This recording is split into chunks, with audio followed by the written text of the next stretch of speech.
everyone, New York Times bestselling author Jamie Brumfield. I'm back to you today with another video. And today we're talking about the end part of the Smart Wins plan, as well as how to overcome fear of failure. So if those two things interest you, you're going to love this video. Thanks so much for tuning into my channel. If you're new here, please be sure to subscribe and join our family.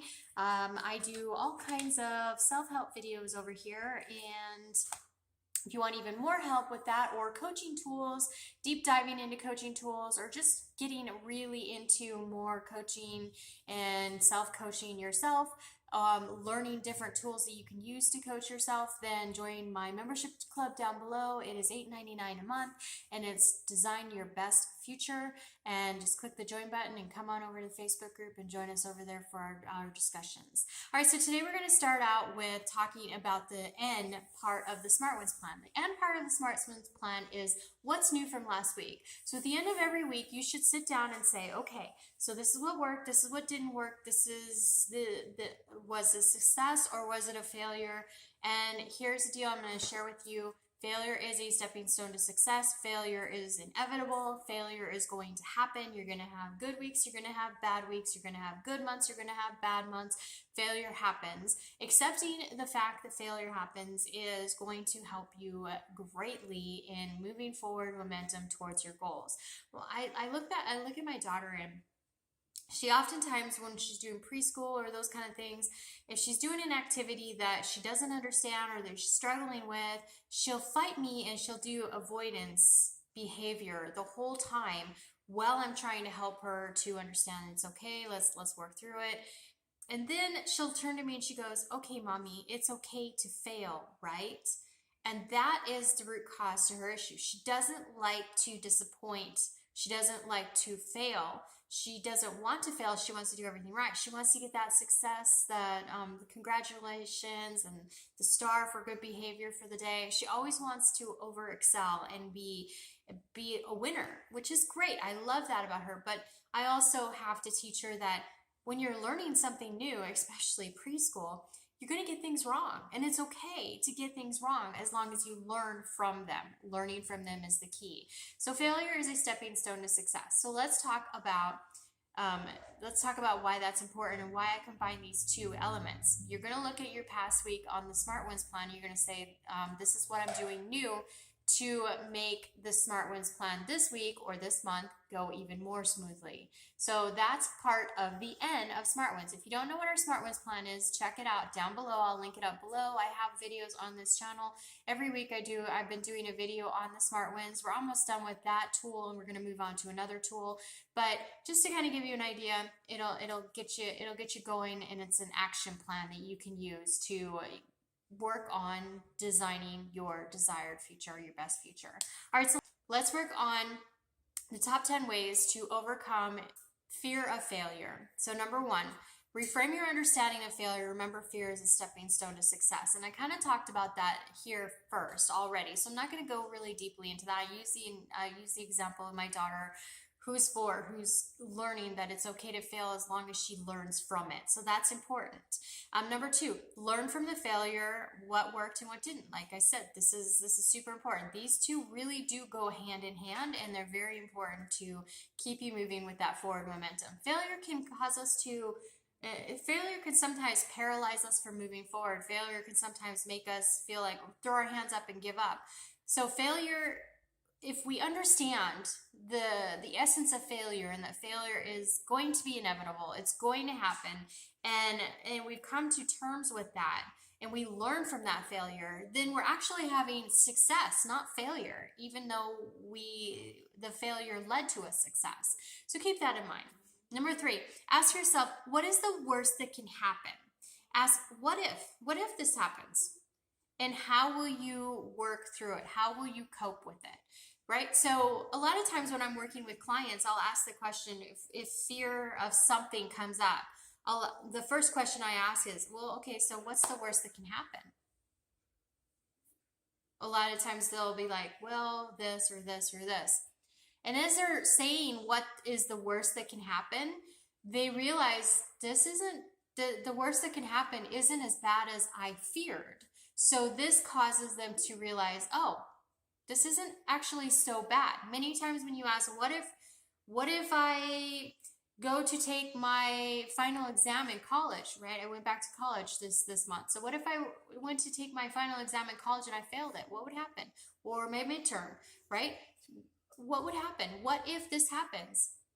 It will happen. Sometimes things will happen and you're going to fail in different areas, whatever area that is. But what's the worst that can happen? Ask yourself that. Journal about that and really deep dive into what is the worst that can happen. And you'll find that many of your worst fears are actually very easy to cope with and deal and overcome. Number 4, what is the best that can happen? I always like to end a conversation. If we're having a negative conversation when I'm doing coaching, I'll always ask the question, what's the worst that can happen? And then I'll go in and I'll say, okay, so what's the best that can happen?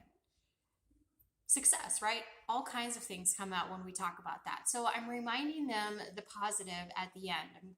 I'm bringing out what's the worst that can happen, and then I remind them the positive at the end. You can do this too in your journey journal. You can actually ask yourself this question, or if you have an accountability buddy, you can do that through your accountability buddy or your partner. You know, these are questions that we ask through coaching, but you can also use them for your own self-reflection. So keep that in mind. Number 5, visualize overcoming the fear or the failure. Visualize it. Visualize what's going to happen when you overcome it. Big athletes will tell you that they visualize dunking that ball into that hoop every day before, or hours, multiple times before the game, dunking that ball into the hoop. They'll visualize it. There's a reason why they do this. They're visualizing that, and they're proving to their subconscious mind that they can overcome this, that they can be successful. And they're also engaging the universe or their higher power to say, give me a hand. I can do this. Let's prove it. Let's do it. Number 6, journal about what triggers the fear. This is your root cause. What is triggering the fear? What is triggering your fear of failure? A lot of times when you ask yourself, what if, right? When we were talking about earlier, you're going to come up with some of the triggers to that failure. But this is a separate entity. You can journal about this as well. What is triggering this? And then this way, you can try to eliminate the trigger or reduce the exposure to that trigger or manage that trigger. So you've got different ways that you can handle it. Once you know what's triggering that fear of failure, you can move forward because you can manage it. Number 7, have a contingency plan in the wings just in case. So we have a plan, right? Always have a second backup plan. I've always, ever since I was a little kid, have always had a backup plan for my plans. This doesn't work, this is what I'll try. And that way, you've always got something to lean back on. So you're in the middle of your Smart Wins plan this week, and it's Wednesday or Thursday, and you realize, I am not going to hit my goal this week. It happens. In fact, I really struggled last week myself because I was struggling with my time management, with all of the things that were coming up and pulling me away from my schedule, right? Well, I had a contingency plan. I knew what was going to happen if this didn't happen. I had space at the end of my week. I worked it out with my spouse, and I had space at the end of my week. My family actually gave me the time I needed to get caught up at the end of the week. It's not the best case scenario. I wanted it to work out through the week, but I was able to still meet all of my deadlines and get things done within that time that I allotted for myself because I had that contingency plan. Number 8, have a plan for obstacles. We talked about this last week in the innovation aspect of the Smart Wins plan. Again, if you're not familiar with the Smart Wins plan, check out the playlist for Smart Wins. Also check out our Design Your Desired Future playlist down below. Join us over in the membership club. Again, I made it really low for everyone so more people could join and be able to work on these tools in a different aspect between just watching a video. All right, number 9, remember a past time you failed. What happened? So this is kind of like just going back into the past, reliving that moment. You could do it through visualization or journal. You can do it however you want to do it, but go back and remember a time that you failed. And what happened? What was the worst thing that happened? What was the best thing that happened? What did you learn from that lesson?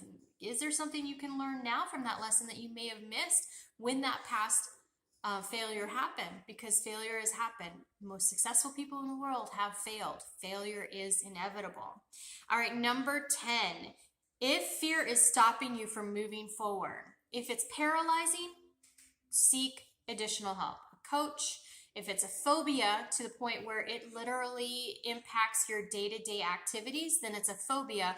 Then you need to seek out a counselor or a therapist or somebody who can help you in that realm. A coach can usually help you with overcoming fears, basic fears, and so can a hypnotherapist. But when it gets to phobia, coaches will actually refer you out to counselors or therapists, psychologists. Those people are more trained, they have more tools that can help you with a phobia. Phobia is when a fear has basically taken control of your life to the point where you can't move forward, the phobia has basically taken center stage. Whereas a fear is, this is a fear I have, but I can keep moving forward. I can actually still find success. Big difference between the two, because like I always say, if a fear has become paralyzing, then you need to stop working with a coach and move forward and usually when I'm working with a client, I give them a list of people that they can reach out to, counselors, therapists, psychologists, whatever they need, because that's past my purview of what I can do as of right now. However, I'm going to school to change that. So that kind of, keep that in mind. Reach out and find somebody. But one breathing activity that you can do, if it's not paralyzing, if it's just something that really is just causing you to just even like throw your arms up and say, I'll try next week or whatever. Stop what you're doing and do a breathing exercise where you just focus inward. You close your eyes, set a timer on your phone for 5 minutes. Set a timer on your phone for 5 minutes. Do a breathing exercise, breathing in, out, allowing yourself to just breathe in the positive, exhale the negative, allowing yourself to really just find your center. And when you find your center, then go inward and find where this fear is stemming from. Maybe there's an area in your body that it's stemming from. Learn to breathe into that area.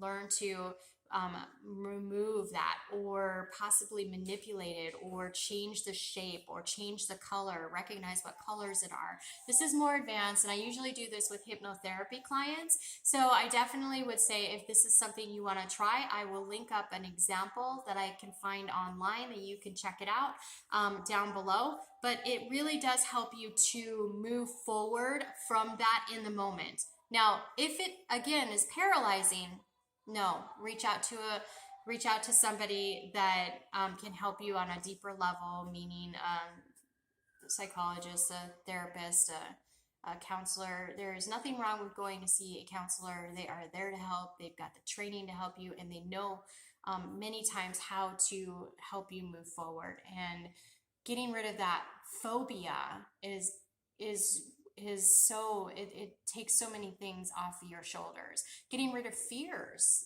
takes so many things off your shoulders, but there's a difference between the two, and recognizing that is important.